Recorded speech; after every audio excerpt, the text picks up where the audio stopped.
Hello दोस्तों, स्वागत है आपका हमारे यूट्यूब चैनल कॉमिक फैन पर। चलिए दोस्तों, शुरू करते हैं तिलिस्म देव सीरीज की ये रोमांचक कॉमिक्स कंकाल देव का अंत, जो कि तिलिस्म देव और कंकाल देव कॉमिक्स से नेक्स्ट है। वो कॉमिक्स भी चैनल पर ऑलरेडी अपलोडेड है। जिन्होंने वो कॉमिक्स नहीं पढ़ी है वो इस कॉमिक्स से पहले वह कॉमिक्स जरूर पढ़े। और दोस्तों, जिन्होंने अभी तक हमारे चैनल को सब्सक्राइब नहीं किया है, चैनल को सब्सक्राइब जरूर करें ताकि आने वाले कॉमिक्स का अपडेट आपको समय से मिल सके। चलिए शुरू करते हैं इस कॉमिक्स का पहला भाग। राजा धौम्य की पुत्री राजकुमारी शिवांगनी के स्वयंवर का आयोजन था, जहां दूर दूर देशों के राजा, राजकुमार व सप्तमुनि भी पधारे होते हैं। स्वयंवर से पूर्व ही कुछ चमत्कारिक घटनाएं घटती हैं और राजकुमारी का एक बाजू गायब हो जाता है। कंकाल देव के आदेश पर धूम्रकाल नगर में तबाही मचा देता है। निर्दोष लोगों का खून नदी में बहकर खून की नदी का रूप ले लेता है। सप्तमुनि राजकुमारी के अंगों की सुरक्षा का भार उठाते हैं। कंकाल देव एक एक कर राजकुमारी के अंगों को गायब करता रहता है। इसी प्रकार कंकाल देव राजकुमारी का अपहरण कर लेता है। अपना स्वरूप वापस पाने के लिए मुझे पाताल की भैरवी चाहिए, जिसे केवल तुम ला सकती हो। हा हा हा हा।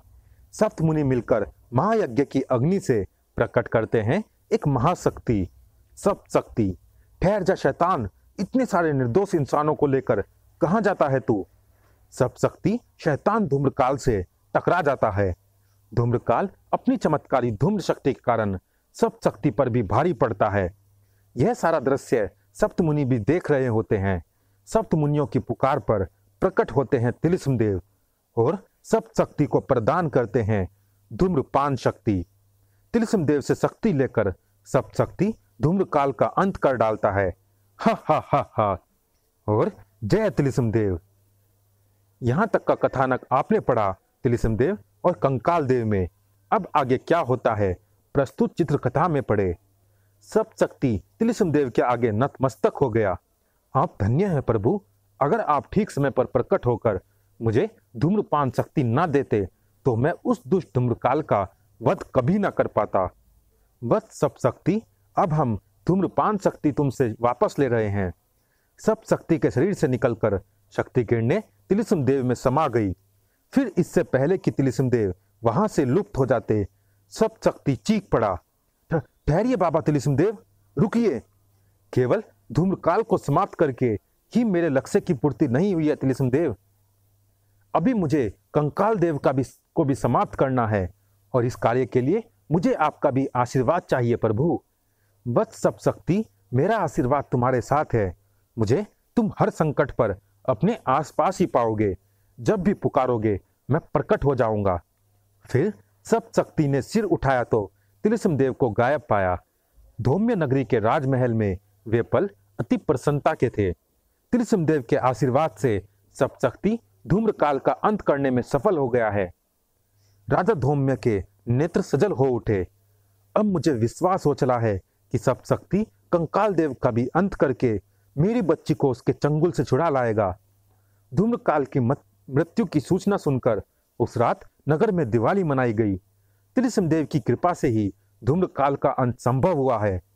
काश मैं भी तिलिस्म देव के दर्शन कर पाती। कहीं नदी के जल के रंग में परिवर्तन हो रहा था। यह परिवर्तन किसी के मन मस्तिष्क में खलबली मचा गया। यह क्या, पाताल नदी में बहता रक्त गायब हो रहा है। उफ, इसका मतलब धूम्रकाल इंसानों की अगली खेप लेकर पाताल नदी पर नहीं पहुंचा। क्यों? कंकाल देव की दहाड़ बादलों की गरज की तरह गूंज उठी। धूम्रकाल की ओर से कोई जवाब क्यों नहीं मिला मुझे? मेरी आवाज का प्रत्युत्तर धूम्रकाल तीसरे लोक से भी देने में सक्षम है। मुर्दे जवाब नहीं दिया करते कंकाल देव। धूम्रकाल अब तुम्हें नरक लोक में मिलेगा। खामोश रहे गुस्ताख लड़की। अगर धूम्रकाल नरक लोक में मिलेगा तो इस पूरी पृथ्वी को नरक लोक बना दूंगा मैं। उफ। कंकाल देव ने एक गुप्त गुफा का द्वार खोला। अस्थि युद्ध, बाहर आओ, कंकाल देव को तुम्हारी जरूरत है। कंकाल देव के इन शब्दों के साथ ही जैसे भूकंप आ गया। गुफा भरा उठी। विशाल चट्टानें तिनकों की तरह उड़ने लगी। आखिर क्या था अस्थि युद्ध, कैसा था? उधर सप्त शक्ति सप्त मुनि के सम्मुख जा पहुंचा। आपके आशीर्वाद से मैं शैतान धूम्रकाल का अंत कर आया हूं सप्त मुनि। हम जानते हैं सप्त शक्ति। अचानक चौंक पड़े महर्षि अष्टावक्र। कोई तूफान नगर की तरफ बढ़ रहा है। तूफान? अस्थि युद्ध था वह तूफान जिसके आगे पर्वत और तूफान भी लड़खड़ाने लगते थे। हवाएं अपना रास्ता बदल लेती थी। धड़ धड़ धड़ धड़ धड़। नगर में प्रवेश कर जाए तो चिड़िया का बच्चा भी घोंसला छोड़कर उड़ जाए। धड़ धड़। फिर इंसानों की क्या बिसात। यह धरती एकाएक क्यों डगमगाने लगी है? बादलों की गड़गड़ाहट जैसे स्वर गूंज रहे हैं, जैसे विशाल चट्टानें पर्वत से लुढ़की चली आ रही हैं। इससे आगे कोई एक शब्द भी बोल ना पाया। मच गई भगदड़, शोर। यह क्या है? भागो भागो, इसके रास्ते से हट जाओ। कैसा विचित्र हड्डियों का बना है। धूम्रकाल के बाद अब यह दूसरी मुसीबत। अस्थि युद्ध भला किसी तेजी के साथ निकट आता रहा। धड़ धड़ धड़। निकट, ई आ बचाओ। और निकट, आई आ। धूम्रकाल कहाँ है? सब शक्ति के हाथों वह शैतान मारा जा चुका है। मुझे छोड़ दो। धूम्रकाल को अधूरा कार्य अब अस्थि युद्ध पूरा करेगा। अस्थि युद्ध मौत के बवंडर की तरह जीवित इंसानों को लाशों में बदलता चला गया। पाताल नदी फिर होगी रक्त से लाल।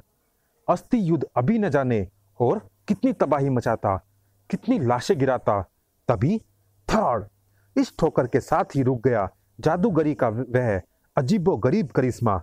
अस्थि युद्ध को युद्ध के लिए ललकारने वाला जीवित नहीं बचेगा। कौन है तू? सब शक्ति।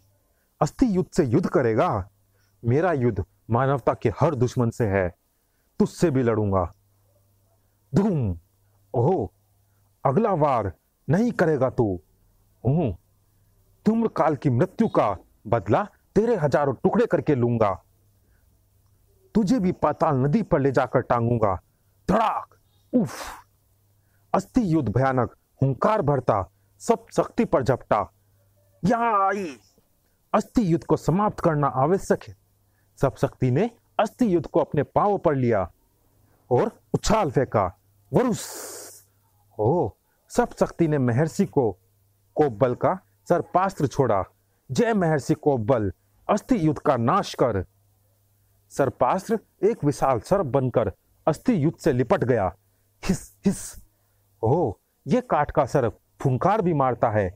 ये तो मेरी अस्थियां हिलाए दे रहा है। जय कंकाल देव। कड़ कड़ाक। चलिए दोस्तों, इस कॉमिक्स में इतना ही। ये कॉमिक्स जारी है, अगले भाग में भी मिलते हैं इसी कॉमिक्स के अगले भाग में। तब तक के लिए धन्यवाद।